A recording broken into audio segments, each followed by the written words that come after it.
You are now listening to the Unscripted Ohio podcast, brought to you by Buckeye Grove and in part by JFQ Lending. All your home purchase and refinance needs should be handled by a Buckeye. You'll never pay for your appraisal with these guys. Licensed in 33 states and more on the way. Check them out at jfqlending.com. For the latest news, notes, analysis, and discussion, check us out on buckeyegrove.com and follow us on Twitter at UnscriptedOhio1.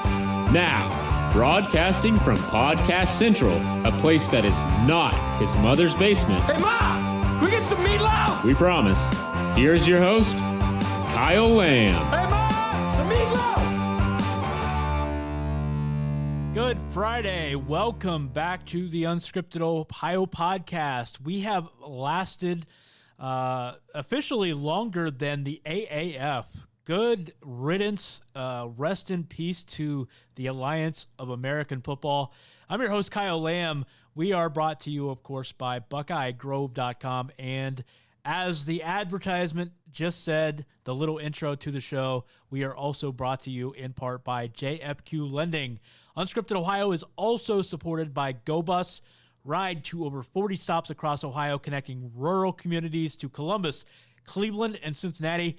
Get to Ohio State games with GoBus and bring comfort back to traveling. You can visit them at ridegobus.com or call 888-95-GO-BUS. That is ridegobus.com or 888-95-GO-BUS.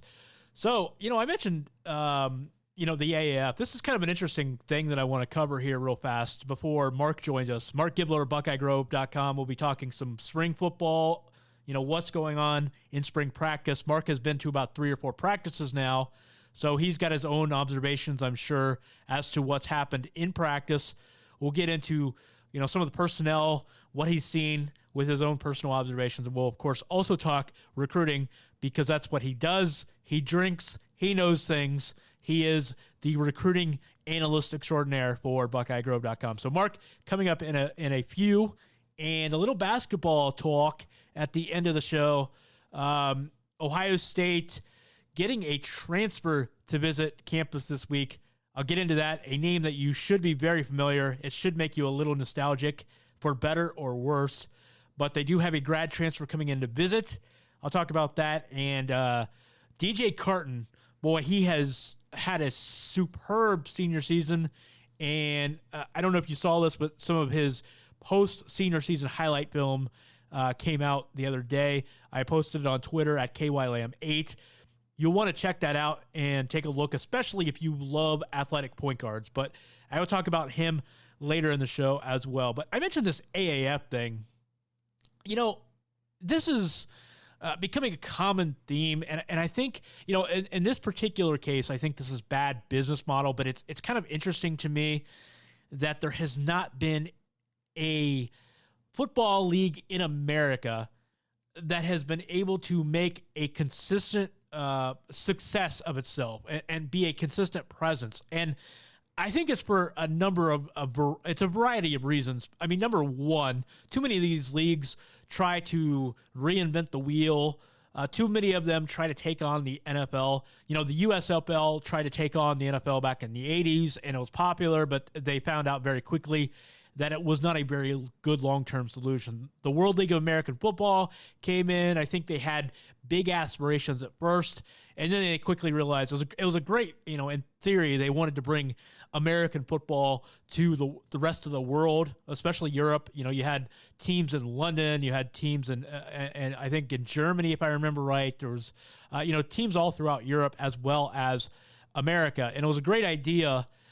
But it was delusions of grandeur in a way. And when push came to shove, then they had to settle for trying to be a development league, and it just never really worked out. There are other leagues that have tried different things. The XFL, they tried the de-wussification of America. That didn't take too well, and now the XFL will be coming back next year. The AAF, I think it had it right in that they were accepting of their fate as a second-rate league. They were okay with being a minor league, a minor football league. But when it came down to it, they didn't have the business plan. It was clear that they didn't have the money to pay the bills within a couple weeks. they were already close to being insolvent. And then Tom Dundon comes in with his pledged $250 million, and it just didn't work out. And Dundon may or may not have made the investment just to try to get the app, which I know a lot of people really liked, and there was long-term potential there with live in-game betting. But for whatever the reason, the AAF just didn't work out. Dundon shuts it down, and now it's history, 8 weeks into the season. I think there's a market for a minor league football league, and I just think it requires not only good management, but it requires, the willingness to accept themselves as a minor league and as a development league. And I think if they had gone that route with the NFL, being a development league, I think it would have taken off. Me personally, I never got into this. I didn't end up watching any games, so I didn't get attached to it. But I do think it would be good if they could find a legitimate spring football league to take, minor league players, to take NFL taxi squad players, practice players, guys that are young, that are not playing a lot for their NFL teams, that are maybe not on the 53-man roster. I think it'd be great for football in America to see this work. Let's hope that the XFL has better luck the second time around. I'm not holding my breath, but it's just kind of funny. The AF did not even last one season. It really is just, it's crazy to think that we've gone now 20, 30 years of football, and none of these leagues outside of the Arena League, which is really a novelty act anyway, none of these leagues has been able to manage to last for more than a couple of seasons. So we'll see what happens, but rest in peace to the AAF. It's time to go inside Ohio State recruiting and take a peek behind the scenes with Buckeye Grove recruiting guru Mark Gibler and his magical orb of wonderment. They said it couldn't be done, but he's outdone himself once more. Back for another recruiting roundup. That's what I do. I drink and I know things. All right, Mark is with me now for a long-awaited update. Mark, how's your spring going so far? It's going well. It's been pretty laid back so far as just being able to stay in Columbus for most of it. It's about to get a little bit crazy though. I'm going to be on the road a lot here the next 6 to 8 weeks. It's kind of interesting with the way this new calendar is set up. This has been really a hectic visit schedule here this spring. Am I feeling, is this usual? It just feels like a busier spring visit schedule than in the past. Is that because of the recruiting calendar, or am I just imagining things? I mean, I think there's something to it. I think when the NCAA made the decision to move up official visits to where you could take them April, May, June, I think when they did that, it really steered kids towards being very aggressive with their recruiting process from maybe January, February through May, where, okay, let's get a bunch of unofficials in February, March, and kind of lock in, who I want to use for the officials, and then kind of take the officials, April, May, June. And that way, come to a decision before the senior season starts. So, I think there is something to that in terms of guys are – I don't know that it's necessarily an Ohio State thing. I think it's a national thing where a lot of these guys are more active in the late winter and early spring months with unofficial visits, just because now they are allowed to do the officials in the spring and in early summer. And so they can kind of use this opportunity to get all their recruiting stuff done, as opposed to, just kind of slowly dragging it through their senior years. Yeah, that was kind of my feeling as well, because it makes sense. Obviously, we're seeing the officials because of, they're allowed to take the officials at this time of year. But the unofficials are what surprised me, is because there's been so many of them. Like, we're seeing a ton of out-of-state kids, like in Ohio State's instance, and we'll talk about this a little bit more. Kendall Milton, for instance, a guy that we'll talk about later on in the show. But Milton being in from California, and we're seeing some of these unofficial guys as well. It's just amazing how many out-of-state kids are making making it a priority to take unofficials right now? Yeah, I think everything's kind of. I think everything kind of moved up about 6 months. Instead of, oftentimes, I think the trend was, okay, I'm going to go make a bunch of unofficials in like June and into July. Now it's, in preparation of taking the officials in, September and October. I think everything's kind of slid back about 6 months, where now it's like, okay, I'm going to get these unofficials in February, March, and then do my officials April, May, June. It seems like it's shifted that way a little bit here. So I want to hit the rewind button, and before we get full bore into recruiting, I want to go back. Spring practices going on. We've got about 10 more days now until the spring game. You've been over there a few times now, a handful of times. What has stood out to you? Who are some of the guys that you've seen that have stood out in the times you've been over there so far? Yeah, I mean, I don't want to go low-hanging fruit and say, someone like Chase Young or something like that.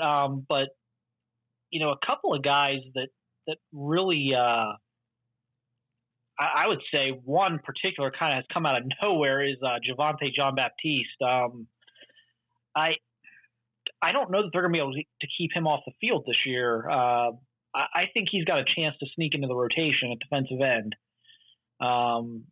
He still looks kind of skinny. I mean, he's 245 right now, which is a little light. But it's 30 pounds up from when he reported to Ohio State last year. So he's been a guy who's kind of flashed to me, kind of jumped out a little bit that maybe I thought would be another year away. Josh Proctor is a guy I've liked since high school. It doesn't, I know he's getting a lot of hype right now. He's looked very good. I was kind of team, Captain Proctor there while he was in high school. So that was kind of a guy that hasn't really surprised me so much because I kind of felt this would be possible for him. Jalen Gill offensively has looked really explosive. I think he's going to be tough to keep off the field this year. I mean, so those are some guys I think that, beyond some of the obvious, candidates that, everyone's going to, Chase Young obviously is just an unbelievable talent and, guys like that. But, it's been nice seeing the quarterbacks. I watched quite a bit of Fields later in his high school career at some of the national stuff. And he's still a guy that, kind of the ball jumps off his hand. He can run. I mean, he's kind of a Braxton Miller type of, exciting type of player. But I thought, I thought Matt Baldwin, the last couple practices I saw, was much better than the first one. So it feels like Baldwin has been improved. So that's been exciting. But I mean, it's been interesting. I'm not asking you to go out on such a limb and say you think Baldwin could win the job because, I know that would be disingenuous even if you said that, or I'm guessing it would. But the coaches would have people believe that at least it is legitimately a competition right now. From what you've seen so far, is it possible that Baldwin could give a run deep into fall practice and actually make the coaches have any kind of pause? I mean, I think they'll keep it open. Do I think it's a genuine competition? I'm not convinced it is. I don't think you make the move they made for it to not be Fields. I think he'd have to get hurt. I mean, I don't view it that way. And I know that's going to come off. It's going to, you're being disrespectful to Matt Baldwin, and it's really not that. It's just this was the guy. I mean, they've sacrificed a lot, and they knew what the consequences of this might be, and they sacrificed a lot to make that transfer happen. With the whole Tate Martell situation and everything else, I can't fathom that Justin Fields isn't starting, the opener, if he's healthy. But it's a big year for Baldwin. I mean, I think people that doesn't mean that this is a waste for Baldwin. They need him. Justin Fields, as good of an arm as he has, is a running quarterback. He is one hit away from Matt Baldwin having to be thrust into the spotlight and, keep everything on track. So every rep Matt Baldwin takes is extremely important, whether it's a legitimate competition right now or not. He needs to be ready to play. So you mentioned John Baptiste and his, needing to put on a little bit of weight, which kind of brings up a good conversation to have about another guy needing to put on weight, Nicholas Petit-Frere. What is his situation? We know that they're trying to, bulk him up, and he's got to put 6,000, 8,000 calories or whatever a day to get the ideal weight. Where's he at right now, both with his weight gain and as he fits in the rotation? Yeah, so he has. I think he said he's 295 now. I actually had a chance. I was kind of right next to him at the Student Appreciation Day practice, and I could tell he was bigger. I mean, he was significantly bigger. I think he said he was 295. So it's coming along. It sounds like it's been a hell of a process to get him there, but it's looking pretty good. I mean, right now, certainly I think the expectation is that he's going to be running with the twos this year. Now, I've seen him. Now, part of that, Thayer Mumford's obviously out. They're holding him out of spring. And then Josh Alabi was, I believe, ill the one day we were there and wasn't practicing. So he has been getting some one reps. That obviously the day we were there and we saw him, but I've been told he has gotten mixed and matched with the ones here and there points in practice as well. But I think the expectation right now is that he's not going to start unless there's an injury or two. I mean, it certainly feels like it's going to be Mumford at left tackle when he comes back, and Bowen or Alabi at right tackle, and then Nick's going to have to kind of fit in with the twos there from there. But Munford's got a back issue. I know it doesn't sound like the panic button's being hit there, and this was kind of precautionary holding him out of spring. But anytime I hear big guy and back issue, it is a little nerve wracking. That is definitely cringeworthy. What is it with Petit-Frere's development? Is it just other guys stepping up? Is it his he was already behind the eight ball last year because of the weight. Is it that still, or are there other things with his development that he's just not reached at this point? I mean, I think it's mostly been the weight gain in terms of, up until 2 months ago, he wasn't at a playable weight, if we're being honest, to play 70, 80 snaps a game in the Big Ten. And then if you do look at it, I mean, if there's one position, they have the most experience at offensive tackle. They have some young guys on the interior, but there's, Munford's a 3-year guy now, a returning starter. Bowen is a 5-year guy now, and in theory, a returning starter, from pre-injury. And then Josh Alabi's a 5th-year senior with a couple of starts under his belt. So, I think a lot of it, whether it's 50-50 or 60-40 or whatever it is, I think those are really two very glaring factors. Is obviously he needs to gain the weight, and on top of that, he is competing with 3 guys who have 13 years and probably, what are we thinking here? 30, 40 starts, or probably after the season, 40, 50 starts between the 3 of them. I mean, that's a lot of experience to try and uproot when you're underweight. Mark, since we last spoke, they've had 2 receivers, go down, one to injury and one to transfer. Is there any concern about the depth there? I mean, I know, the starters are pretty set, and I think the 2 deep seems to be, pretty well, figured for fall at this point. But is there any concern that, they've lost 2 guys that were talented enough to crack the rotation? Is that an issue there? Is Ohio State worried about that? I don't think there's any question you'd like to have another body or 2 in the room. I mean, I that for sure, and that's why you're going to see them take probably 4 guys this class. And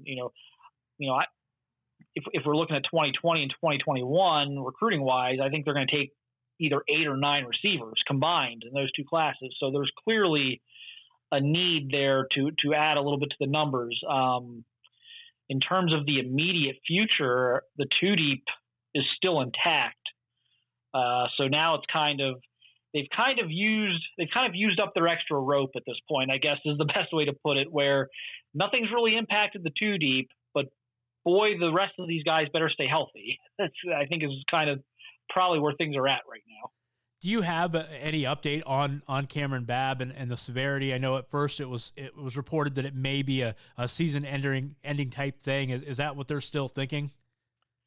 That's my understanding. I mean, there's not been an official statement, and talking about injuries is always kind of a dicey thing. I mean, the last thing I ever would want to do is misreport an injury, but my understanding is that it was another ACL injury. So, that may be something that gets addressed here in the next couple of days. I'm sure Ryan Day will continue to provide updates as he feels necessary. But yeah, my understanding is that it's going to be another long recovery. I got to tell you, Mark, if I were that kid, I'd play the lottery, because at this point, karma owes him a big payback. Yeah, it's crazy. We even just coming out of high school, we even talked about it, how his ranking in high school. I mean, he was like a top 250 guy, 4-star guy, but he never, basically from the midpoint of like his junior year on, he was never really had an opportunity to move up in the rankings, and because he just was always dealing with an injury, and it's been one thing after another. And he was one of those guys where we talked about before he came to Ohio State. We said, boy, this is a guy who can make us look really bad in 2 or 3 years, because we think he's probably better than his ranking, but we've got nothing to go off of the last 18 months or whatever, because he's been hurt. So it feels like he's got all the talent in the world, and it's just he's getting so unlucky with these injuries, and it's really unfortunate. So, moving to the recruiting side of things, I don't want to spend a lot of time on this because you and I talked about this. I think it was either last time or the time before, but, Rakeem Jarrett keeps playing the game on Twitter. His latest tweet, I don't know if you saw this or not, basically, Mike Farrell of Rivals mentioning that he and Mikhail Sherman, possibly being a package deal. And, he puts out this tweet, same conference, different division. And, kind of people putting 2 and 2 together, maybe that means Sherman to the SEC West and Jarrett to the SEC East.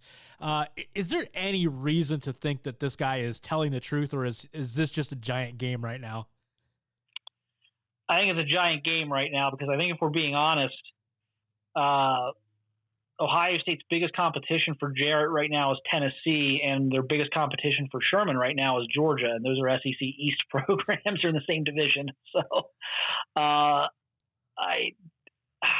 don't even know who unless he's alluding to he's going to LSU or something like that. To be honest with you, probably 3 or 4 months ago, I'm not worrying about his tweets anymore. It's a waste of time. I mean, he's having fun, and it's just, I'll get my information on him through other channels than his Twitter feed. Yeah, it just seems like he is going out of his way to try to make this a guessing game for people, and I suppose it's working, because there are a lot of people freaking out about it, but it just seems like he's trying too hard right now at this juncture. He knows how to push the buttons for sure, and so if people are going to hang on every tweet, they're hopefully they've got they're taking their blood pressure meds or something, but he's having fun with it, and if you understand that going in, you don't take it too seriously, fine, but you start taking every tweet he puts out seriously, you're going to pull your hair out. So Ohio State had last weekend had Darian Henry on campus, and by all accounts, that seemed to have gone really well, as well as you could hope a visit would go at this point in the year. Yeah, I mean, I think they're going to get him. Do I think it's going to happen now? Probably not. I mean, he seems to be wanting to take his visits, and he certainly has every right to do that. But he has, to this point, I have not been concerned about that one from Ohio State's standpoint. I think it would take a lot for him not to end up at Ohio State. I mean, when you look at some of these guys they're recruiting right now, I mean, I don't know if there's a lot of locks out there right now, but in terms of guys that pretty confident he's going to be in the class. Darian Henry would be right towards the top of the list. If people want to freak out about the Tennessee visits or, whatever else, that's their right. But ultimately, no one seems to think he's going anywhere but Ohio State. And, coming up April 12th, we have the decision coming, from Legend Cabezos. What's the optimism level there in the Ohio State camp? Yeah, I mean, I would be timing-wise, I'd be pretty surprised if he's not back in the fold. I mean, it's the day before the spring game, which I found interesting, almost to the point of could we see him on campus again on April 13th type of thing. And he's got, but I've talked to him and his dad, and they were at the Student Appreciation Day, and I think I even mentioned this on the board. It felt like he was there as a commit. He wasn't acting any different than he was when he was on campus previously as a committed prospect. I mean, he was out there talking to all their top targets, talking to Julian Fleming and some of the other guys that were on campus, and it was like, it was almost like he never decommitted. Looked like he looked very comfortable. And even when he decommitted, I felt they had a shot to get him back. And just ever since then, Jeff Hafley's done a great job connecting with them. And it would be at this point, with given the timing and everything, it would be a surprise to me if he didn't end up back at Ohio State. So this weekend, as of Thursday, Kendall Milton has arrived at Ohio State. So, where's Ohio State at with that one, and who else is in the mix for Milton? Yeah, we're going to find out a lot about Kendall Milton here in the next maybe 2 weeks. So Oklahoma is definitely a big player, and he has visited there. Obviously, this Ohio State one's a big one. And then he's going to go home for a couple of days, and then he's going to fly back to the Southeast during his spring break, and he's going to visit LSU, Georgia, and Alabama.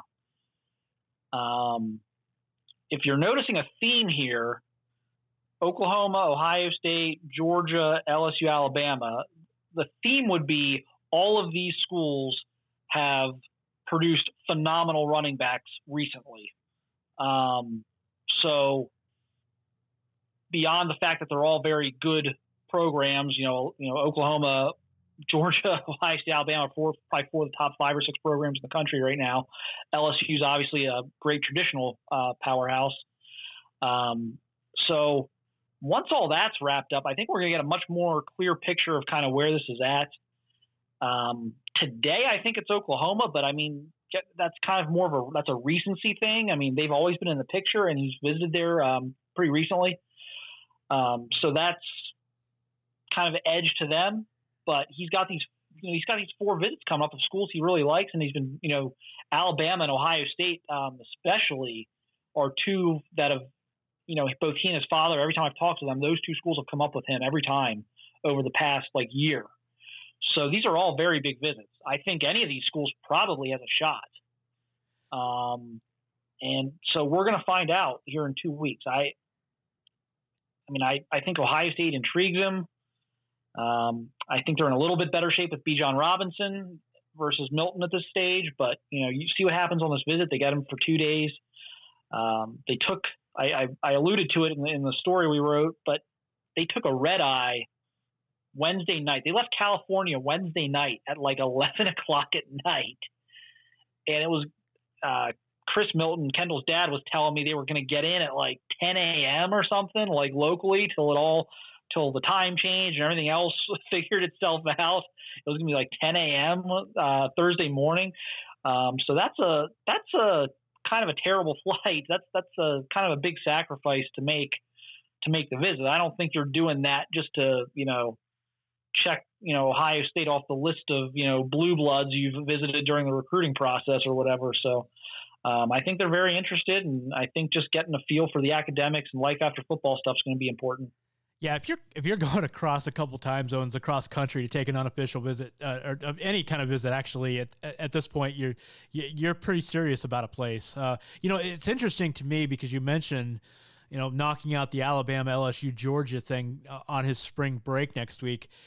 I find that fascinating because, sometimes, those multi, campus trips that you take all at once, I've always felt like that's a positive for, in this case, maybe an Oklahoma and Ohio State, just because you see all those places in one trip.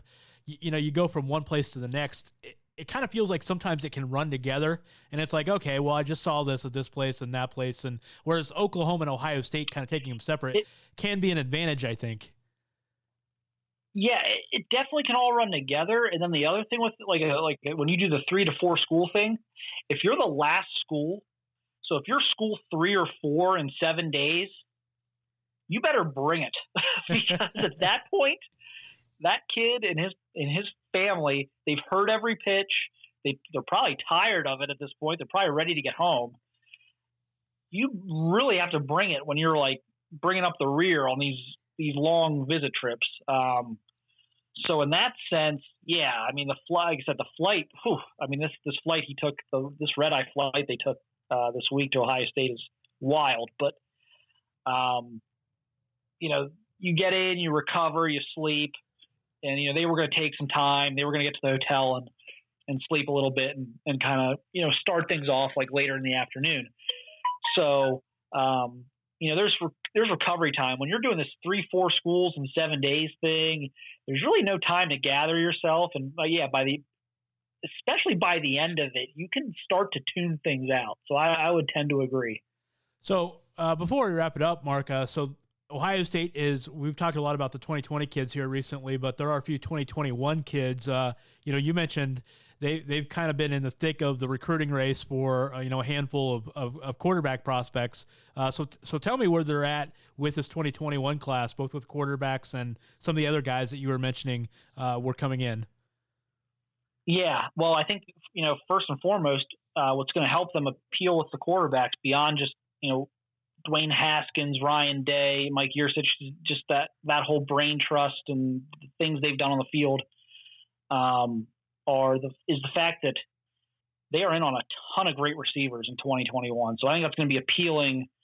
It's going to kind of work together where, you've got all these good quarterbacks looking at Ohio State and you got all these good receivers looking at Ohio State. And I think it's going to result in a very positive outcome at those position groups.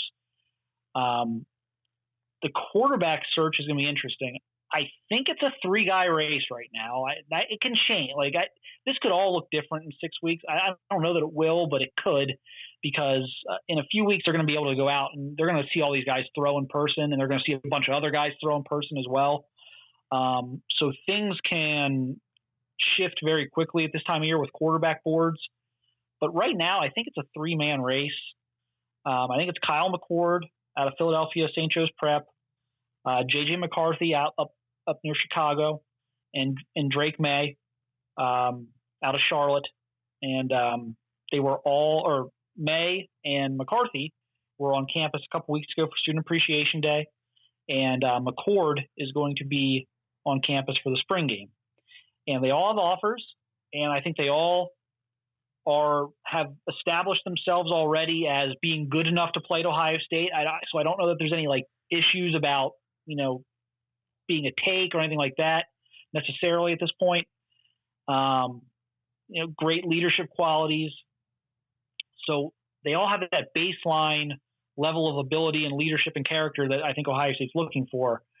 But it's going to be fascinating to watch this because there's different things each of them are going to kind of bring, and there's different timelines here, and it's going to be really interesting to see how this plays out.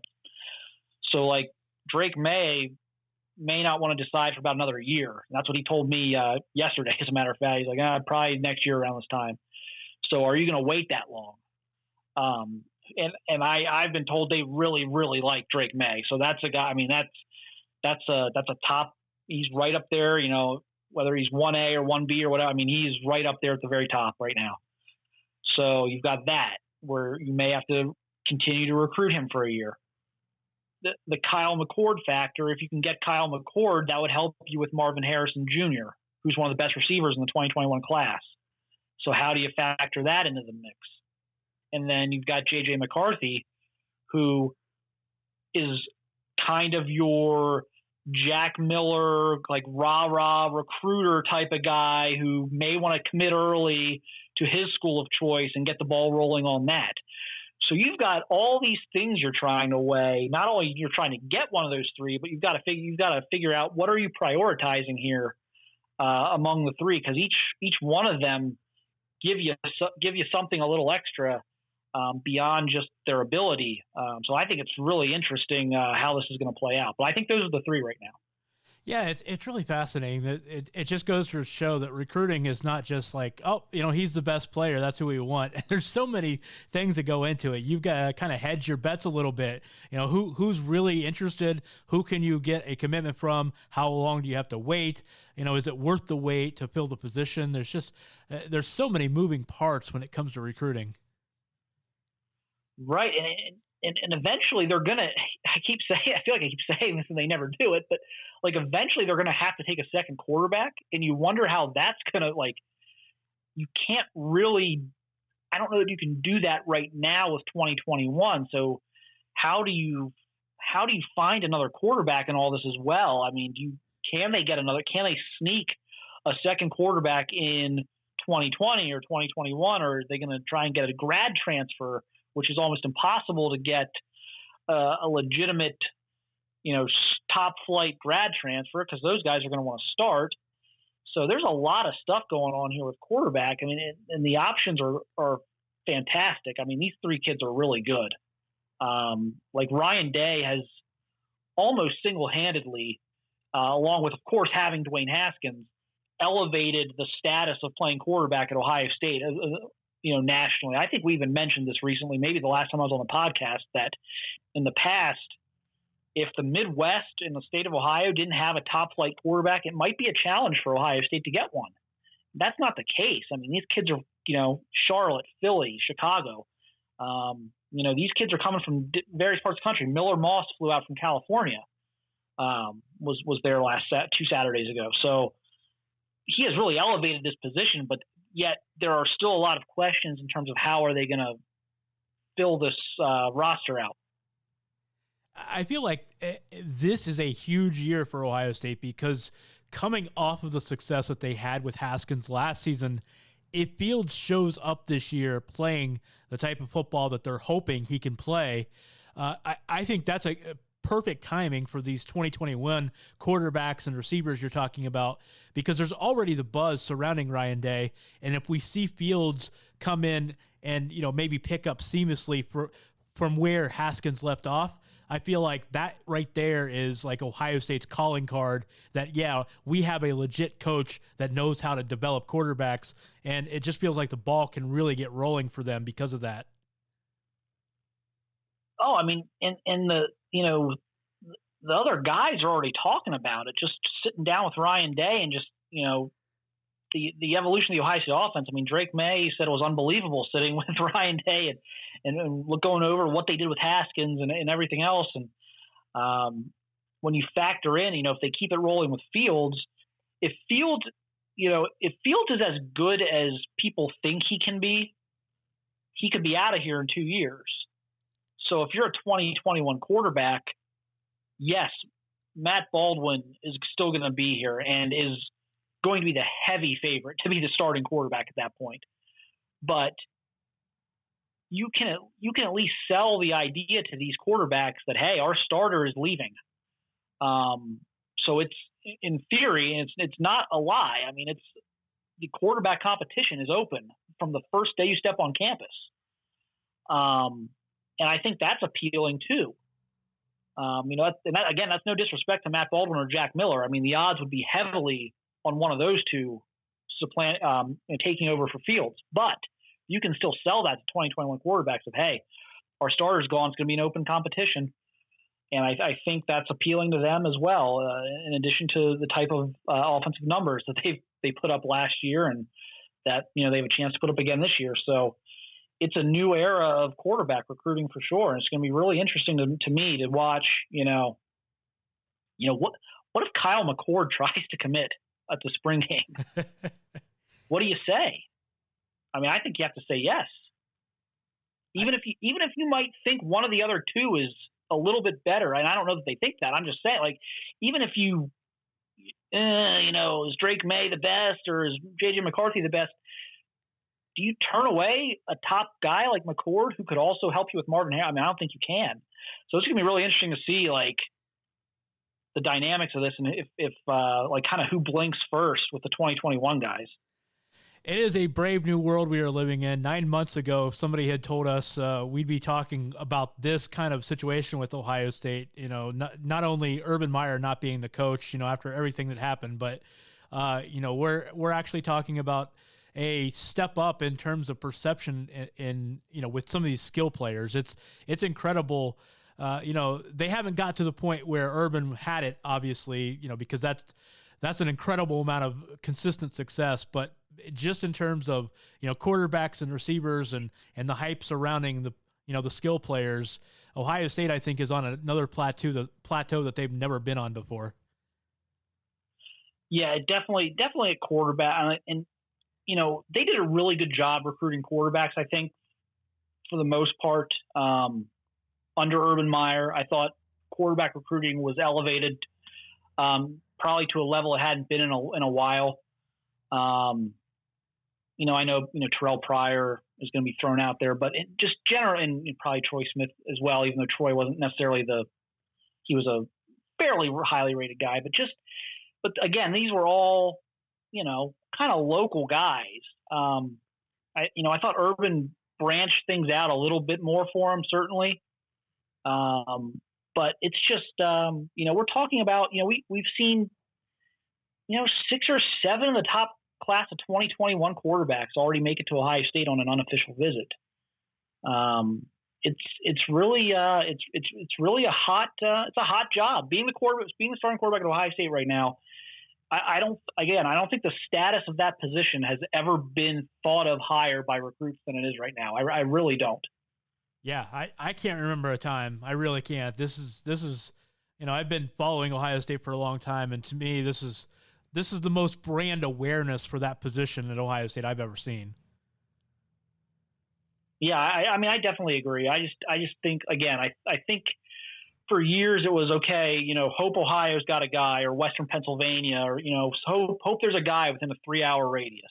And now it's like, gosh, California, Texas, Florida, North Carolina, just guys are very interested, and everyone has a lot of good things to say about Ryan Day and just the way he's kind of transformed the passing game.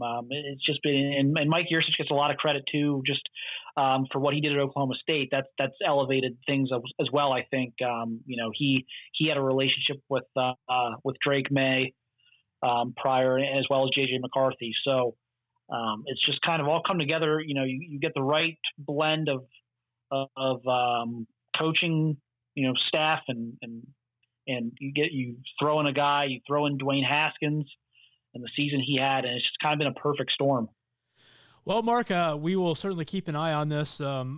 We've got about 10 days left of spring practice and then, of course, the spring game, and I'm sure there will be a lot of activity between now and then. So we'll touch base after the spring game, and we'll talk about some of your observations of the game itself and whatever pops up in recruiting between now and then. All right, sounds good. Stretch runtime here at Unscripted Ohio. Kick up your feet as we cross the finish line with the Buckeye Beat, the latest in Ohio State news and notes. Kick the tires and light the fires, Big Daddy. I'm a guy that loves good fiction. I love a good narrative. I love human interest stories. I love neat little feel-good, happy endings to a story. And Ohio State basketball has one of them potentially. So what is old becomes new again with Ohio State basketball in this particular case, potentially. Ohio State this week, the basketball program hosting a grad transfer on campus from the University of Alabama. His name, he is a big man, center, a post player, Daniel Giddens. He's a grad transfer, as I said, played 2 years at Alabama.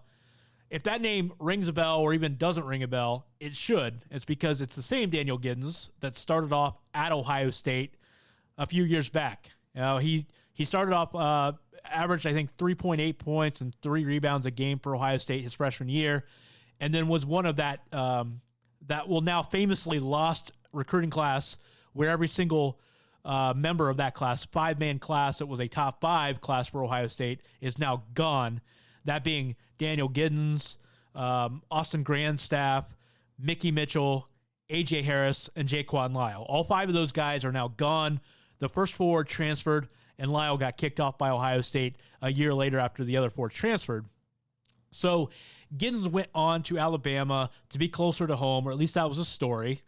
And his career has not gone very well. And in the 2 years of eligibility for Alabama due to injuries and lack of production and, falling into a new coach there and Avery Johnson, and they're playing small and up-tempo, he just kind of fell out of favor and never really got it done and wound up actually scoring just barely as many points in 2 years there as he did as a freshman at Ohio State. So needless to say, he kind of has been a disappointment, but Ohio State is interested in bringing him back. He has already announced he's transferring. He's going to have 1 season to play, 1 year. He's got 1 year of eligibility. He'll be immediately eligible. And as you recall, Ohio State right now is basically just looking for somebody to back up Caleb Wesson. Remember, they lost their post player before the year, Micah Potter. He transferred out. He'll be eligible for Wisconsin this upcoming season. And so they're looking for somebody to just give quality minutes as a backup, as a true big to Wesson.